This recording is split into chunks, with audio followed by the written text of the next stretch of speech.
Salmo 89 Traductor, P. Miguel Fuertes Lanero, Osa Sermón al Pueblo años 414-416 avos, Z, o bien el 415, R, o después del 415, R, 1. V.1. Así es el título de este salmo, oración de Moisés, hombre de Dios.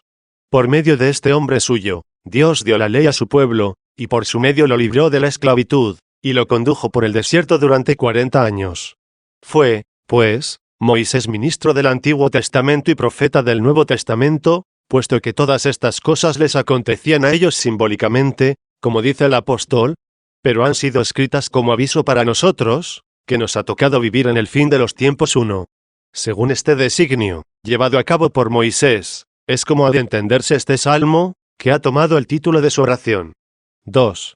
Dice, Señor, tú has sido nuestro refugio de generación en generación, es decir, sea en toda generación, o bien en dos generaciones, la antigua y la nueva, porque, como he dicho, Moisés fue ministro del testamento perteneciente a la antigua generación, y profeta del testamento perteneciente a la nueva.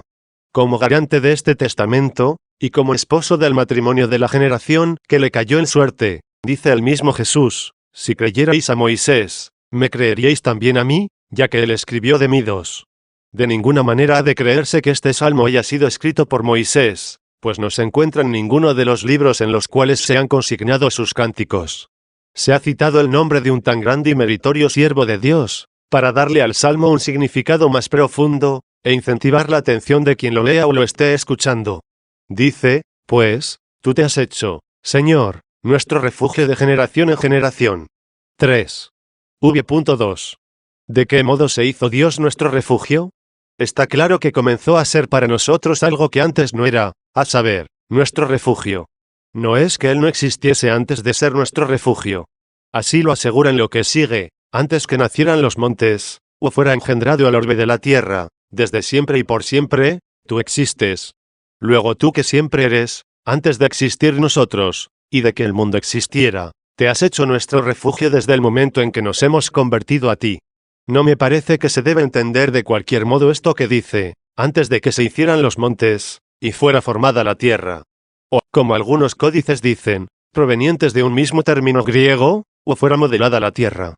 Los montes, en efecto, son las partes más altas de la tierra. Por lo tanto, si Dios existía antes de que fuese formada la tierra, que fue por Él fue formada.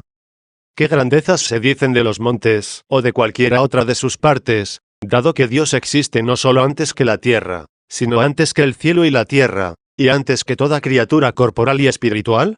Pero, al querer hacer esta distinción con la criatura racional, se ha pretendido, quizá, establecer una diferencia entre la universal criatura racional, porque bajo el nombre de montes tal vez se simbolice la sublimidad de los ángeles, y con el nombre de tierra, la bajeza de los hombres. Y, por tanto, aun cuando se diga congruentemente que todas las cosas que fueron creadas, fueron hechas o formadas, no obstante, si encierran alguna especial propiedad estas dos palabras, habrá que decir que los ángeles fueron hechos, ya que al ser enumerados entre sus obras celestes, se concluyó así su recuento, Él lo dijo, y fueron hechas, Él lo mandó y fueron creadas 3. En cambio, cuando se refiere a la creación del hombre, en cuanto a su cuerpo, lo formó de la tierra. Esta es la palabra que usa la Escritura, en la que leemos, Dios modeló, o bien, Dios formó al hombre del polvo de la tierra 4. Luego antes de que viniesen a la existencia las realidades que hay en tu más excelsa y grande criatura. ¿Y qué criatura hay mayor que la racional y celestial? Y antes de que se modelase la tierra, para que hubiera alguien que te conociese y te alabase en la tierra. Y como esto es poco, porque todas estas cosas comenzaron a existir en el tiempo, o con el tiempo, dice, tú existes desde el siglo y hasta el siglo, a saeculo etusque in saeculum. Lo que más exactamente se diría, desde la eternidad hasta la eternidad. Ab aeternum aeternum, puesto que Dios es anterior a los siglos, y no tendrá fin. Pero por una palabra griega ambigua, sucede con frecuencia en la escritura, que los traductores latinos escriben siglo por eternidad, o también eternidad, en lugar de siglo. Pero con toda razón no dice, tú exististe desde el siglo y existirás hasta el siglo, sino que puso el verbo en presente. Tú existes. insinuando así que la naturaleza de Dios es absolutamente inmutable, donde no hay Él. Fue. Ni Él. Será. Sino únicamente Él. Es. Por eso está escrito. Yo soy el que soy. Y también, el que es me ha enviado a vosotros 5. Y leemos también, tú cambiarás todas cosas, y se cambiarán. Pero tú sigues siendo el mismo, y tus años no cambiarán 6. Ved cómo y qué eternidad se ha hecho nuestro refugio, para que, huyendo de esta mutabilidad temporal, podamos refugiarnos en ella y permanecer allí para siempre. 4. V.3. Pero dado que mientras estamos aquí en la tierra, nos hallamos rodeados de muchas y grandes tentaciones, ha de temerse que por ellas nos apartemos de este refugio. Veamos, pues lo que pide en su oración este hombre de Dios: no entregues al hombre al abatimiento, es decir, no permitas que se aleje de tus bienes eternos y sublimes, entregándose al disfrute de los temporales y terrenos. Pide a Dios lo que el mismo Dios ya ha ordenado. Es lo que con palabras muy semejantes, pedimos en la oración dominical: no nos dejes caer en la tentación 7. Y luego añade: y tú has dicho, convertíos, hijos de los hombres. Es como si dijera, te pido lo que tú has mandado, dando así gloria por su gracia, de manera que quien se gloríe, que se gloríe en el Señor. 8. Ya que sin tu ayuda, por nuestra libre voluntad no podemos superar las tentaciones de esta vida. Dice, no arrojes al hombre a la humillación. Y no obstante, tú dijiste, convertíos, hijos de los hombres. Da, pues, lo que pides, escuchando la plegaria del que pide y dando ayuda a la fe del que tiene voluntad. 5. V.4. Porque 1000 años ante tus ojos, son como un ayer que pasó. Por eso debemos dirigirnos, desde estos días que pasan y desaparecen, a tu refugio, donde tú estás sin cambio alguno. Porque por muy larga que esperemos sea nuestra vida, 1000 años en tu presencia son como un ayer que pasó. Ni siquiera, al menos, como el día de mañana, que aún está por venir. Todo lo que termina con el tiempo, ha de tenerse por pasado. De ahí que el apóstol le quitó importancia y se olvidó de las cosas pasadas, en las que conviene entender todas las cosas temporales, fijando su atención en las realidades que estaban por delante. 9, es decir, nos indica el deseo de las eternas. Y para que no creyesen algunos que los 1000 años ante Dios se podían comparar como un día, como si los días de Dios fueran de esa duración, siendo así que se dijo esto para desestimar la duración del tiempo, se añadió, y como una vigilia nocturna, cuya duración no es más de 3 horas. Y aún así hay hombres que se han atrevido a monopolizar la ciencia de los tiempos.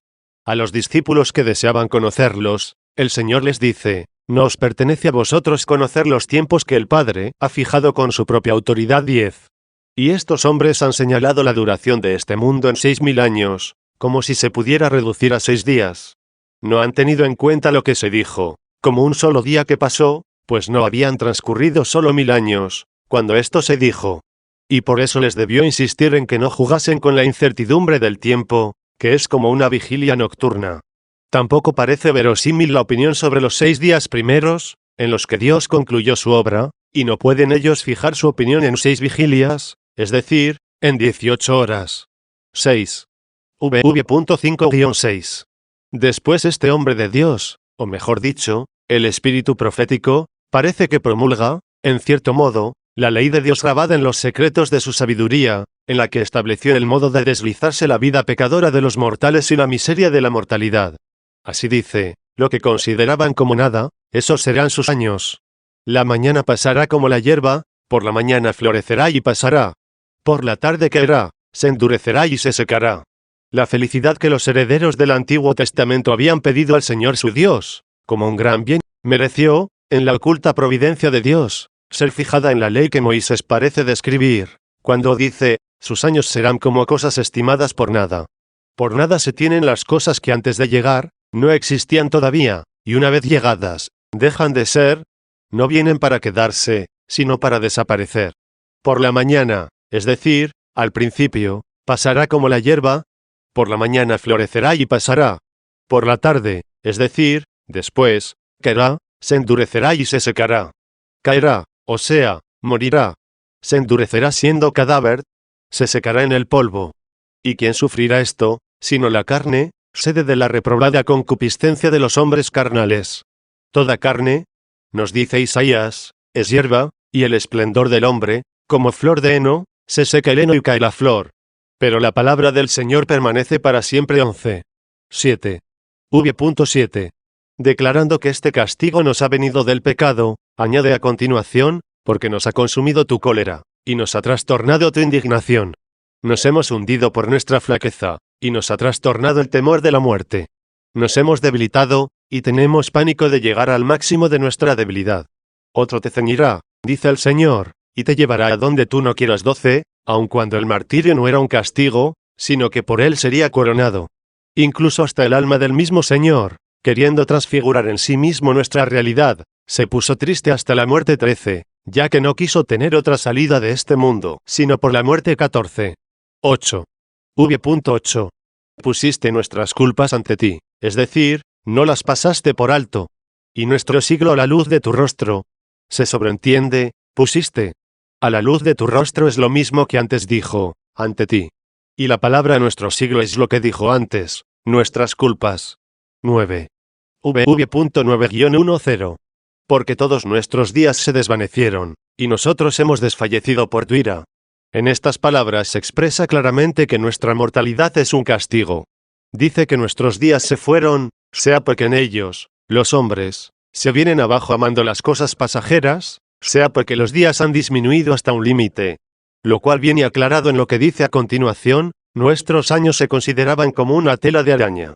Los días de nuestra vida se limitan a 70 años, y quizá los más robustos hasta 80, y la mayor parte de ellos son fatiga y dolor. Estas palabras, sin duda, parecen declarar la brevedad y la calamidad de esta vida. De hecho, en este tiempo se les llama longevos también a los que han cumplido 70 años. Hasta los 80 parece que conservan todavía algunas fuerzas. Pero a los que vivan más, se le multiplican en ese período los dolores y las molestias. Pero muchos también, antes de los 70 años, viven una vejez llena de achaques y calamidades. Y por el contrario, con frecuencia muchos ancianos, habiendo pasado los 80, demuestran disfrutar de una probada y admirable fortaleza. Es más recomendable, pues, buscar en estos números algún significado espiritual. Pues no es que sobre los hijos de Adán, el solo hombre por el cual entró el pecado en el mundo, y por el pecado la muerte, que se propagó a todos los hombres, 15, haya aumentado la ira de Dios, razón por la que ahora los hombres viven mucho menos de lo que vivieron los antiguos. Siendo así que se ha ridiculizado su longevidad, al decir que 1000 años son como un ayer que pasó, y como 3 horas. Y entonces los hombres, por cierto, vivían mucho más, cuando provocaron la ira de Dios, hasta el punto de enviarles el diluvio, que los exterminó a todos. 10. Como sabemos, 70 y 80 años suman 150, y este libro de los Salmos sugiere suficientemente que este número es sagrado. En cuanto al significado, tiene el mismo valor el número 150 que el número 15, número que se forma con la suma del 7 y del 8. El primero de ellos, dada la referencia a la observancia del sábado, nos recuerda el Antiguo Testamento, y el segundo el Nuevo Testamento, por la referencia a la resurrección del Señor. Por ello en el templo hay 15 gradas o peldaños. Por lo mismo en los salmos hay 15 cánticos de grado, o 15 salmos graduales, y por eso también las aguas del diluvio superaron en 15 codos a los montes más altos 16. Y si en algún otro pasaje se encuentra este número, se propone como sagrado. Dice, pues, nuestros años se consideraban como una tela de araña. Como si dijera, nos afanábamos en cosas corruptibles, tejíamos algo inconsistente, que, como dice el profeta Isaías, de ningún modo nos cubría. 17.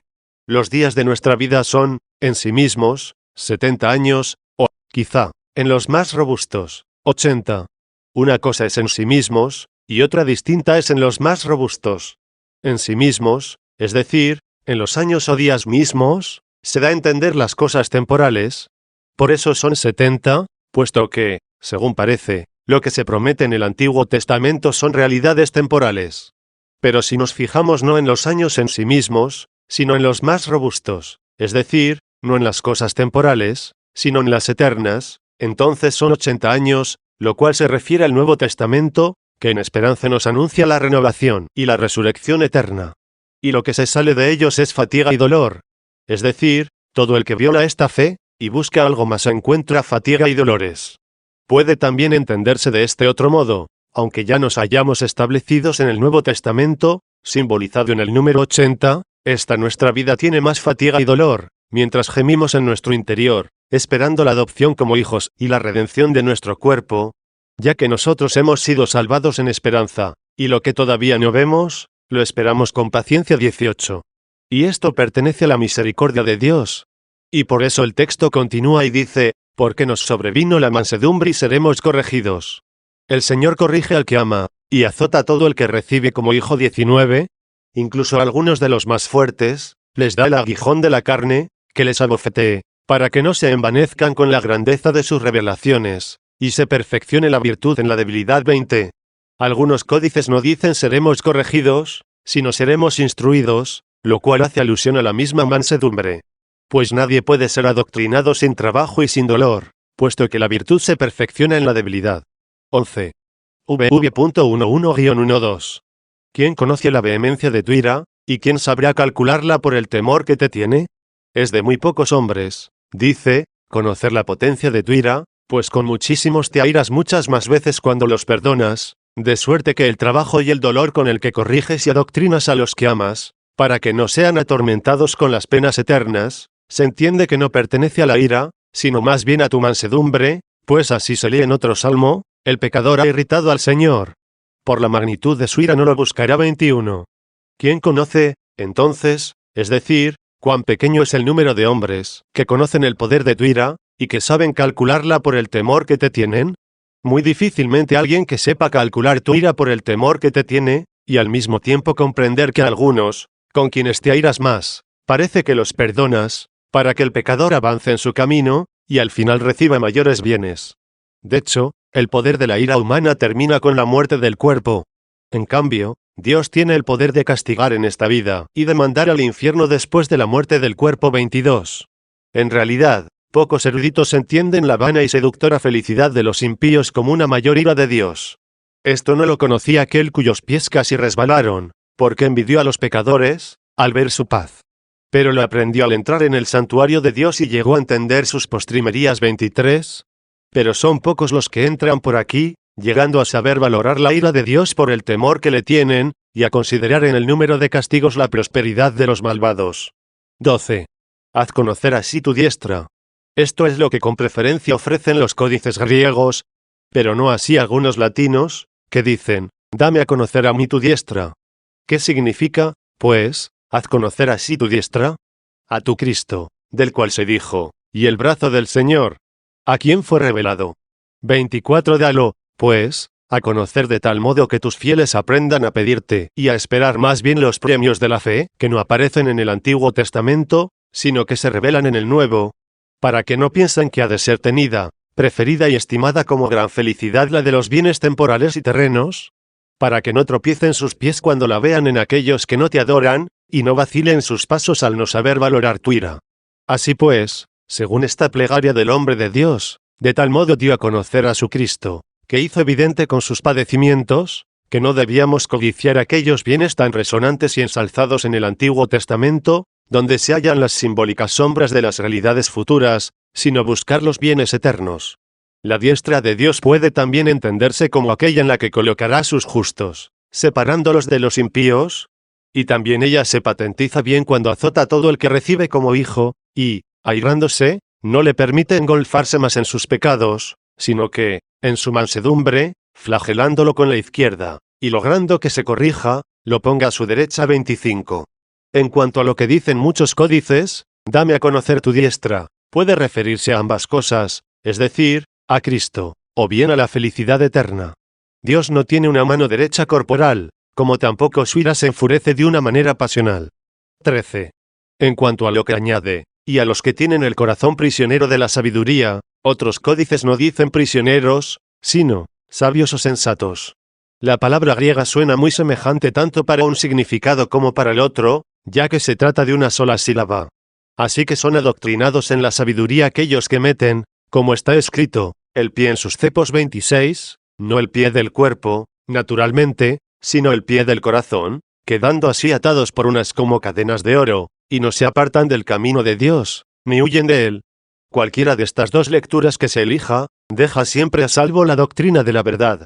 Y a estos prisioneros, o adoctrinados de corazón por la sabiduría, Dios los ha puesto tan de relieve en el Nuevo Testamento, que menospreciaron todas las cosas por la fe, una fe despreciada por la impiedad de los judíos y de los gentiles, y han tolerado el verse privados de los beneficios prometidos en el Antiguo Testamento, que se tenían en gran estima por los que juzgaban según la carne. 14. V.13. Y puesto que se han dado a conocer, por el desprecio de aquellas promesas humanas y temporales, y han dado testimonio con sus sufrimientos de que hay que aspirar y buscar las celestiales, y de ahí les viene el nombre de testigos. ¿Qué es lo que significa?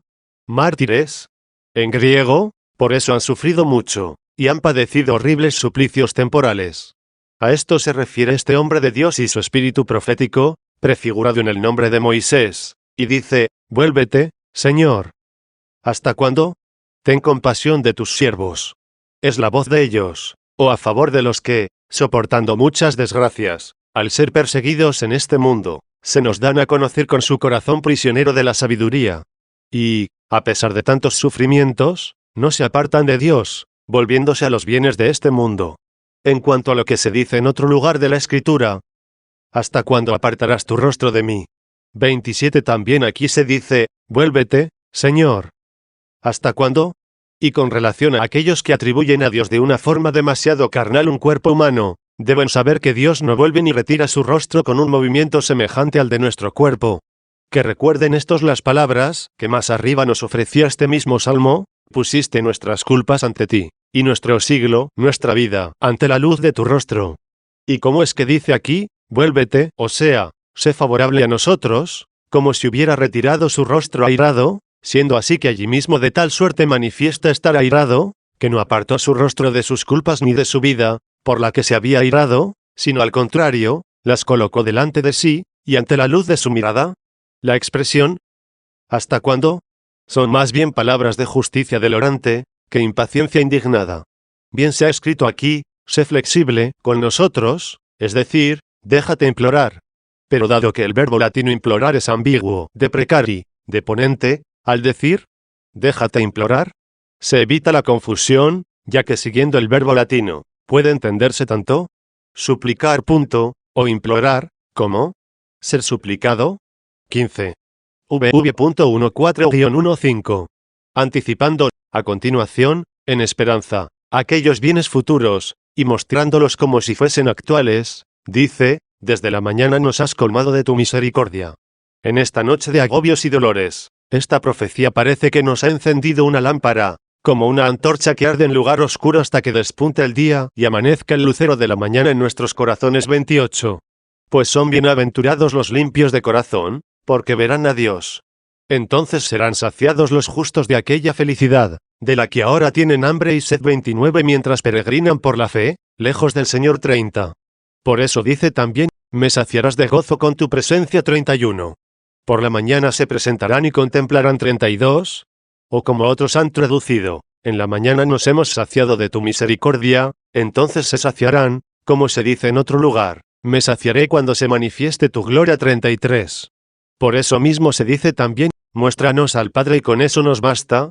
Y a propósito dice el mismo Señor: yo mismo me manifestaré a él. 34.